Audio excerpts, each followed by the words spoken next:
Section 34 से लेकर के 44 तक बीएनएस और पहले आईपीसी में 96 से लेकर 106 बात करते थे प्राइवेट डिफेंस के अधिकार के बारे में। तो प्राइवेट डिफेंस का मतलब व्यक्ति को लगे कि कोई व्यक्ति मेरे ऊपर अटैक करने की कोशिश कर रहा है जिससे मुझे या मेरी प्रॉपर्टी को, किसी और को या किसी और की प्रॉपर्टी को नुकसान पहुंच सकता है, तो अगर बचाने के लिए खुद को कुछ ऐसा करना पड़े जो कि क्राइम की कैटेगरी में आता है तो भी व्यक्ति द्वारा किए गए कृत्य क्राइम की कैटेगरी में नहीं आएगा। इसी को प्राइवेट डिफेंस कहते हैं। मान लेते हैं कोई व्यक्ति एक डंडा लेके खड़ा और मुझे लगे कि मुझे पीटने वाला है और मेरे पास कोई और चांस नहीं है बजाय इसके कि मेरे पास में एक स्टोन है, पत्थर है, मैं उसे उठा करके उसे फेंक मारूं, तो मैंने वो किया। वैसे तो ये केस में आएगा, ग्रीवियस हर्ट में आएगा, लेकिन क्योंकि मैं खुद को बचा रही थी तो मैं जस्टिफाई बाय लॉ हो गई।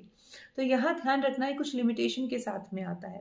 लिमिटेशन सेक्शन 37 बीएनएस बताते हैं और पहले 99 के अंदर आईपीसी में बताया गया था। जैसे कि अगर मेरे पास चांसेस है कि मैं पब्लिक अथॉरिटी को इन्फॉर्म कर दूं कि मेरे ऊपर अटैक करने वाले है कोई व्यक्ति, या पब्लिक सर्वेंट ही अगर मेरे खिलाफ अटैक करने की कोशिश कर रहा है तो वो व्यक्ति जस्टिफाई है। और दूसरा मान लेते हैं कि जो पब्लिक सर्वेंट है उसकी डायरेक्शन पे कोई व्यक्ति कार्य कर रहा है, मेरे ऊपर अटैक कर रहा है, तो मैं उसके खिलाफ प्राइवेट डिफेंस का इस्तेमाल नहीं कर सकती। लेकिन हाँ, अगर मुझे ये बात पता ही नहीं है कि वो जो है पब्लिक सर्वेंट है, पब्लिक सर्वेंट की डायरेक्शन पे काम कर रहा है, तो अगर मैं अपने प्राइवेट डिफेंस का इस्तेमाल कर लेती हूँ तो मैं जस्टिफाई हो जाती हूँ। दूसरा, अगर वो जो पब्लिक सर्वेंट है, जो पर्सन है जो डायरेक्शन पे काम कर रहा है, वो अगर मेरे को ग्रीवियस हर्ट या फिर जो है डेथ का जोल देता है तो मैं प्राइवेट डिफेंस इस्तेमाल कर सकती हूँ। अब इसी बात पे एक और बात आती है कि अगर कोई व्यक्ति जो है दूसरे व्यक्ति की डेथ कारित करने का जोल दे रहा है, या जोल किस तरीके का है, ग्रीवियस हर्ट का, रेप का, अननेचुरल लस्ट का, या फिर उसको किडनैप करने का, अबडक्शन का, या फिर रोंगफुली कन्फाइंड जिसमें कि व्यक्ति पता ही नहीं पाएगा किसी को भी कि कहाँ है,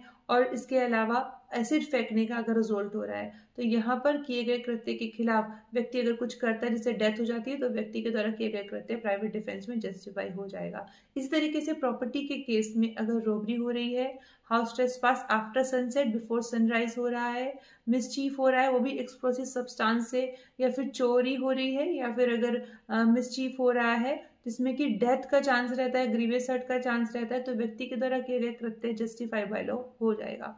अनसाउंड माइंड के व्यक्ति के जो है किए गए कृत्य के खिलाफ भी अगर व्यक्ति का प्राइवेट डिफेंस कर रहा है तो वो भी जस्टिफाई है। इसके अलावा बड़े ध्यान से समझिएगा, अगर व्यक्ति जो है प्राइवेट डिफेंस लेते हुए कुछ लोगों को जो कि इनोसेंट है उन्हें चोट पहुंचा दे रहा है तो भी उसको प्राइवेट डिफेंस मिल जाएगा। एग्जाम्पल के तौर पे भीड़ में कुछ बच्चे शामिल हैं जो भीड़ अटैक करने वाली है बी पर। अब वो बी अगर भीड़ में बच्चों को नुकसान नहीं पहुंचाता तो खुद की आत्मरक्षा नहीं कर पाएगा, तो उसके द्वारा किए गए कृत्य भले बच्चों को नुकसान पहुंचाए वो जस्टिफाई बाय लॉ हो जाएगा। That's all for today. Thank you so much for watching.